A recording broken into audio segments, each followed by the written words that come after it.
Hi, I'm Tiffany, and welcome to this morning message. I am talking today about your words matching your vision.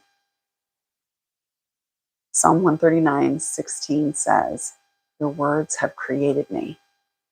And I have come to see the power of words as unequal to almost anything. God Himself created this world and us with words. His words were the seed that created us. And being images made like Him, we also have the same power. Our words are powerful. And if I look up um, in my Bible, I've got a hard copy today. Actually, this is my great grandmother's Bible that has been passed down to me by my mother. It was given to her in the 50s by my great grandmother, her grandmother, and now it has been passed down to me several years ago. Now, I might have known that my mother had her her grandmother's Bible when I was a kid. It may be somewhere in my subconscious.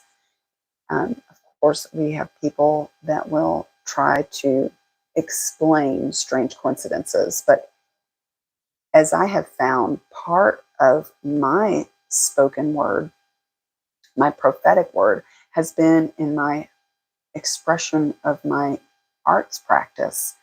My songs, I've watched them become more true as time passed. My stories have have had a truth in them that I had no idea. And in fact, one novel that I've been writing for a while now, a fiction, the main character, one of the beginning scenes of the book, she runs out of her home, burning to the ground at the beginning of the apocalypse, with only one thing in hand, and that is her great grandmother's Bible. And when I wrote that, I did not have this book in hand. In fact, I didn't even know this book existed. I only thought, wouldn't it be cool if I had a Bible so generationally passed down to me? Well, and then what makes its way into my hand, but by my mother's dear gift, my great grandmother's Bible. So it's been rebound several times. King James Version, Strong's Concordance. Truly a treasure to me. But if I look back here in the concordance or the Bible dictionary, and let's take a look in the Bible dictionary, which is the concordance, and look up tongues and what it says about tongues. Now, there's lots of tongues. There's speaking in tongues, which is speaking in a different tongue, which for a long time I didn't believe until recently. I actually now believe that, and we'll talk about that upcoming episode with prayer, which is on how to pray. But I want to talk today about how important the word is. And so if I look up tongue, we start in Job 5:21, the scourge of the tongue. So it's power to curse, to hide the wickedness under his tongue. So in Psalms 34:13, and quoted again in 1 Peter 3:10 in the New Covenant, keep your tongue from evil. Proverbs 10:20, the tongue of the just as choice silver. So a just tongue is highly prized. Proverbs 12:18 and 31:26, the tongue of the wise is health. Meaning your words create your health. Wait, I thought that vaccines created health. Nope, the tongue does. Proverb 15:4, a wholesome tongue is a tree of life. Proverbs 19, the lying tongue is but for a moment. So that hints that truth lasts longer than curses, which I also have seen destruction is not equal to blessing. Blessing goes on and on and on, but curses have time limits. Um, Proverbs 18:21, death and life are in the power of the tongue. 21 and 23, whoso keeps his tongue keeps his soul. A soft tongue breaks bones. Isaiah 30:27, his tongue is as a devouring fire. Isaiah 54, given me the tongue of the learned. Jeremiah 9:5, taught their tongue to speak lies. Jeremiah 18:18, let us smite him with the tongue. All right, here's some New Testament tongue. Mark 7:35, his tongue was loosed. Um, uh, why don't I recognize that abbreviation? Jazz 126. Should recognize that. And bridles not his tongue. The tongue is a little member, but it's the that it's powerful, even though it's a small member. On a ship, it's the rudder, which is a tiny little part of a ship, but it directs where the ship goes. The tongue is a fire. So we see the scripture takes the tongue very seriously. And I've heard and seen accounts myself of words being very specifically um, quoted in manifestation, meaning whatever is created refers back to the exact word that was spoken. And my mentor recalled for me, questioned the idea of integrity and how if we allow places where we lack integrity, like little white lies or fibs, or even saying you're going to be somewhere on time and you're not. So even being late as a form of lack of integrity can be a problematic for the power of our words, in that our own mind that hears our words back begins to trust us less. So the tongue can be powerful, and we can make it more or less powerful by how we use it. So if we always use it to curse, then it loses power, because destruction and creation are not equal, like everyone thinks. Destruction is just nothingness, or the reversion back to. But creation is a building, and they're not equal, just like God and Satan, dark and light. They're not equal.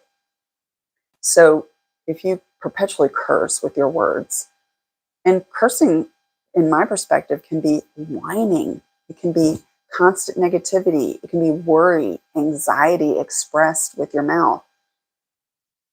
Those are curses. Complaining, gossip is a curse, in that it's whining and complaining about someone. It's not edifying or building or strengthening someone else. So curses will negate your power of your tongue. They will lessen the power you have with your words. Whereas if you begin to speak in a prophetic way, where you begin to speak truth as if it is so, and you may not see it, and you do that more and more, your words will gain more power.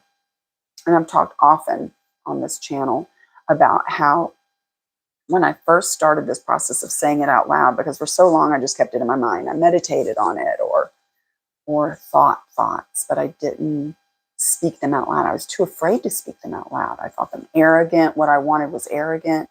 I didn't see the beauty of speaking them out loud. Indeed, as I started this process, my mind would say things back to me in response to my words that you can't, that's not true. You can't have that. What are you talking about? And that's when I began to really see that this is was the problem for manifesting is that I didn't believe it. And I didn't even know that I didn't believe these concepts until I heard myself say them back. There's multiple ways that you can use word in your daily life. So, um, recording yourself saying scripture or speaking as if you created things that you want to create in your life and hearing them back every day.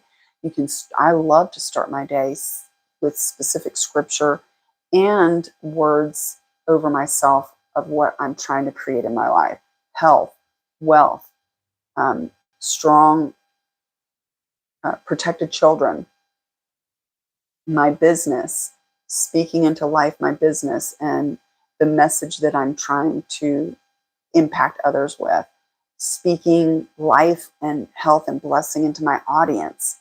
So there's many ways that you can use the word, but if you do not know how to quite begin, I would suggest with um, stopping the words that are coming out and at least stopping them long enough to inspect them for their validity, for what you want in your life. Maybe it's true in this moment, but is it true in what you want perpetually? I have a friend who is in a toxic relationship, and she finds that she spends a lot of her time talking about this toxic relationship, talking about what's wrong with her partner, talking about how her partner blames her for a lot of what's going on. And it can all be true and it all is true, but is it helpful to creating the life that she wants to create? I would argue that it is not. And in fact, that's why um, we're exhorted to share scripture with others, because it is encouraging. It's like a seed that's planted that God can sprout at some point. And so you can use this in your own life. Exhort yourself to start. And then when you feel strong enough, you can use this power of your words to share it with others and exhort others or strengthen others, build others up, encourage others. Because in truth, that is a creative force. That is goodness. And that has power. And tearing others down, even though you see it in reality, this world is physical, it's slow, and it is exacted on by the Spirit. And it's easily changeable. And so knowing that we can change it with our spirit, our word is the connecting idea that puts this process of change in the physical realm into motion. Define your life by your vision and thereby the words that come out of your mouth that strengthen your vision. Well, I hope this has encouraged you today. If you found strength in this, I would love to invite you to consider giving to our cause. God is for me. Can you say that out loud? God is for me.